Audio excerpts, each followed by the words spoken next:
42 episodes, 3 seasons, broadcast in over 60 countries. One of the most popular preschool shows Nickelodeon ever produced.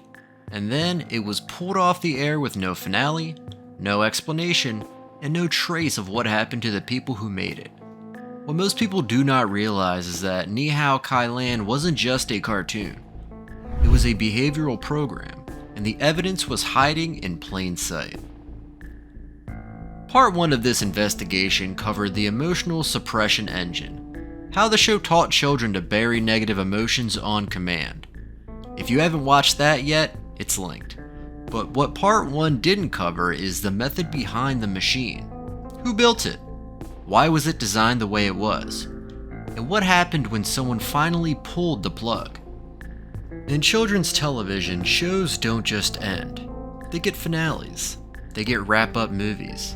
They get syndication deals that keep them running for a decade. Blue's Clues ran for 6 seasons. Dora the Explorer ran for 8. Wonder Pets got a proper conclusion after 3, and Wonder Pets was about a turtle who saved other animals by singing opera. That show got a finale. Hao Kai-Lan got silence. Not speculation, real production records, real behavioral psychology, real patterns that connect to something much larger than one preschool show. Let's move. Karen Chow created Hao Kai-Lan based on her own childhood growing up bicultural, Chinese American, navigating 2 worlds.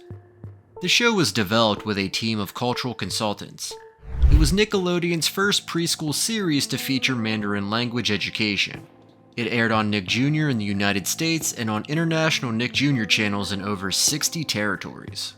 It won awards, it had merchandise, it had a live touring show. By every metric a network uses to measure success, Hao Kai-Lan was a hit. But here's what happens to a successful preschool show on Nickelodeon. It gets renewed. Dora the Explorer, 8 seasons, 178 episodes. Blue's Clues, 6 seasons, 143 episodes. Paw Patrol, still running, over 250 episodes and counting.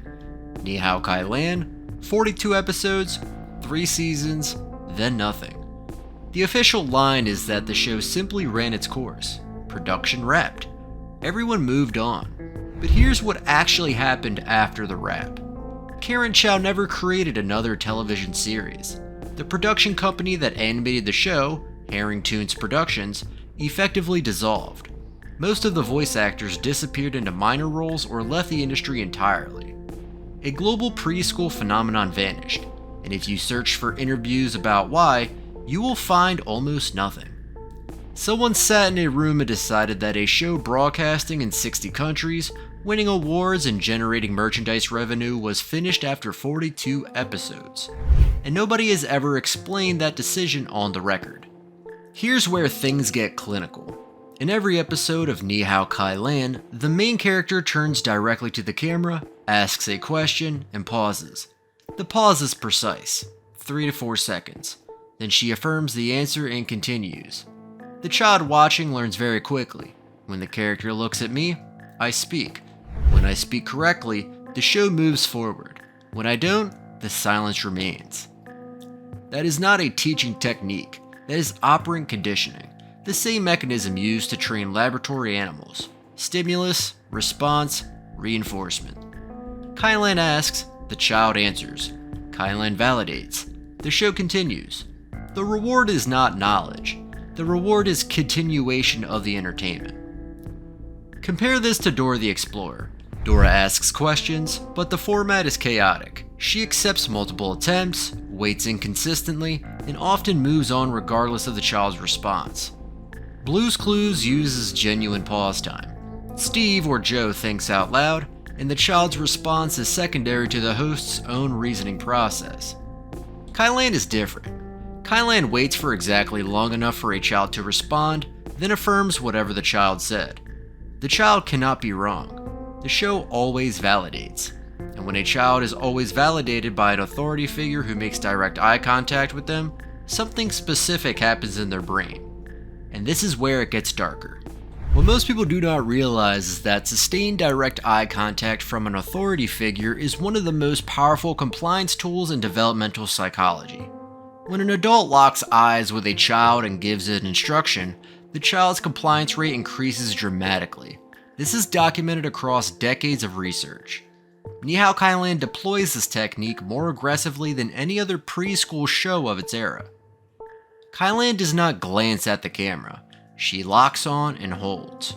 Her effect is calm, measured, almost clinical. The combination of fixed gaze, calm voice, and rhythmic instruction is identical to the technique used in hypnotic induction. I'm not going to lie. If you describe this format to a child psychologist without telling them it was a television show, they would tell you it sounds like a compliance training protocol. But it gets worse, because the show wasn't just using eye contact and operant conditioning in English. It was also doing it in Mandarin. Hao Kai-Lan taught children Mandarin words. That was its stated purpose, bilingual education through entertainment. But look at the actual vocabulary the show prioritized. Deep breath, count to 3, calm down, patience, I'm sorry, thank you, it doesn't matter. These are not random vocabulary words. These are behavioral scripts. The show was teaching children to respond to Mandarin commands for emotional regulation. Deep breath, count to 3, calm down, be patient, apologize, express gratitude, accept things as they are. A child who doesn't speak Mandarin is now following physical instructions in a language they don't understand, cued by a character they have a parasocial bond with, in a format that rewards compliance with entertainment. The breathing exercises, the counting, the forced smiling. Every single one of these behavioral commands was delivered in Mandarin first, then translated for the audience. The child learns to respond to the Mandarin command before they understand what it means. That is not language education, that is programming. And the show ran for exactly long enough to shape an entire cohort of preschool-aged children. Then it vanished. Here's what we know for certain. Hao Kai-Lan wrapped production in 2011. Karen Chow has no subsequent creator credits. Harrington's Productions has no subsequent projects. The voice actors, Jade Liana Peters as Kai-Lan and Clem Chung as Yi Yi, their careers effectively ended with the show. The few who continued working did so in roles so minor they barely register. Now here's what we can reasonably infer. Nickelodeon had 2 bilingual preschool shows running simultaneously, Dora the Explorer teaching Spanish and Hao Kai-Lan teaching Mandarin. Dora exploded into a global franchise worth over $1 billion. Kai-Lan was successful, but it was never Dora. Spanish is a Romance language, phonetically similar to English, the dominant language of Nick Jr.'s primary market. Mandarin is tonal, fundamentally difficult for English-speaking children to acquire. The educational premise may have been noble, but the commercial reality was that teaching Mandarin to American preschoolers was harder to sell than teaching Spanish. Does that explain a cancellation with no finale? A global hit pulled from 60 countries with no explanation? No, it doesn't. Something else happened. In the total silence around the show's ending, no creator interviews, no industry retrospectives, no anniversary coverage, that silence is its own kind of evidence. Hao Kai-Lan used an operant conditioning in the form of a pause-wait-respond loop. It deployed sustained direct eye contact, a known compliance tool, more aggressively than any preschool show before or since. It embedded behavioral commands in a foreign language and paired those commands with physical actions and social rewards.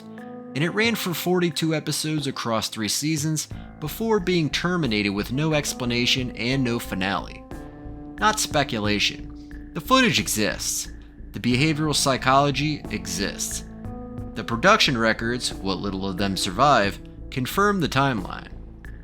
Was this intentional? Did Karen Chow and her team of cultural consultants deliberately build a compliance training system disguised as a children's show? Or did they accidentally create something that looks identical to one? That's the question part 1 asked in a different way, and I'm going to leave it right there because the evidence is what it is. Drop it in the comments. Do you think the creators knew what they were building, Or did they stumble into something much darker than they intended? Hit subscribe. There are more case files coming.